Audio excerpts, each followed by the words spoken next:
요한복음 12장에는 마르다는 일을 하고 있었는데 라고 기록을 해요. 여기에 일을 하고 있었다는 말은 많은 학자들이 생각하는 것처럼 주방에서 음식을 만들거나 음식을 대접하는 그 일을 하고 있었다는 의미입니다. 도대체 마르다는 순종을 모르는 여인입니까? 배움이 없는 여인입니까? 그만큼 망신당했으면 이제는 주님 오시면 말씀 먼저 들어야지. 또 주방에 가 있어요. 그리고 또 주방에서 그 일을 하고 있어요.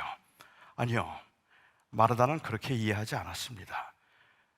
이번에 달라진 점은 마리아가 무엇을 하든지 그 전보다 훨씬 더 혁명적인 일을 하고 있지만 마르다의 눈에는 그게 그렇게 중요하지 않았어요.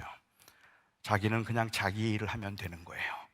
자기는 그 주방에서 주님을 위해서 음식을 만드는 일을 하고 있는데 그전과 같은 불평과 원망이 아니라 오히려 기쁨과 오히려 감사함으로 그 일을 하고 있었다는 말입니다. 주님이 말씀하신 좋은 것, 말씀을 듣는 게 아닙니다. 마리아가 택한 좋은 일은 여전히 주님을 바라보고 있는 것입니다. 여전히 주님만 바라보고 있는 것입니다. 마르다는 주님을 기쁘시게 하겠다고 여러 음식을 장만하느라고 분주했지만 그 분주함 때문에 주님을 놓친 겁니다. 주님을 섬기려고 기쁜 마음으로 시작했는데 주님과 마리아 사이에, 이 마르다 사이에 마리아가 끼어들어서 이제는 마리아 보느라고 주님을 볼 수 없었던 겁니다.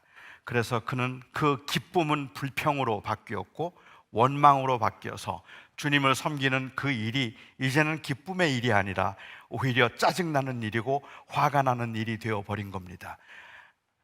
마르다가 놓친 건 뭘까요? 말씀을 듣는 게 아닙니다. 말씀을 듣는 것이든 아니면 주방에서 일을 하는 것이든 마르다가 놓친 것은 주님을 보는 것입니다. 주님 보는 대신 마리아를 보고 있는 것이 그의 문제였다는 말입니다. 이 사건은 단순히 주방일이 더 중요한가 아니면 성경 공부가 더 중요한가에 관한 것이 아닙니다. 이 사건은 목회가 더 거룩한 일인가 주차 관리나 유아를 돌보는 일이 더 거룩한 일인가에 관한 것이 아닙니다. 거룩함은 무엇을 하는가로 결정되는 것이 아니라 누구를 위해서 하는가로 결정되는 것입니다. 거룩함이란 그냥 단순히 내가 무엇을 하고 있는가로 결정되는 것이 아니라 내가 누구를 위해서 살아가고 있는가에 의해서 거룩함이 결정되는 것이라는 말입니다. 여러분은 이 설교가 거룩한 일이라고 생각하십니까? 제가 지금 하고 있는 이 설교가 거룩한 일이라고 생각하십니까? 만일 제가 지금 이 자리에서 설교를 하면서 이 많은 사람들 앞에서 내가 얼마나 유명해질 수 있을까를 생각하고 내 명성과 내 명예를 생각하고 내가 인정받는 설교자가 되기 위해서 나 자신을 위해서 지금 이 자리에서 설교를 하고 있다면 그래도 이 일이 거룩한 일이라고 말씀하시겠습니까? 제가 하나님의 원하심과 주님의 뜻이 무엇인가를 드러내고 그래서 여러분들이 예수 그리스도를 정말 온전히 주목함으로 다시 여러분들이 회복되기를 원하는 간절한 마음이 아니라 이 설교를 통해서 내가 얼마나 유명해질 수 있는가를 생각하면서 거기에 관심을 가지고 제가 지금 이 설교를 하고 있다면 이 일은 세속입니다.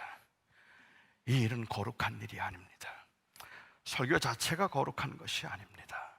그 설교를 통해서 그리스도를 드러낼 때 거룩한 것입니다. 여러분이 직장에서 하고 있는 일들, 그 일이 세속이 아닙니다. 그것이 여러분들의 그냥 단순히 밥벌이가 될 때 세속이 되는 겁니다. 우리가 무엇을 하든지 내가 살아도 주를 위하여 살고 죽어도 주를 위하여 죽나니 나는 사나 죽으나 주의 것이라는 그 믿음의 고백을 가지고 우리에게 주어진 삶에서 항상 하나님을 바라볼 수 있을 때 그때 비로소 그 일이 거룩한 일이 되는 것입니다. 저는 26년 동안 미국에서 목회를 했습니다. 그리고 60세가 되었을 때 은퇴를 했습니다.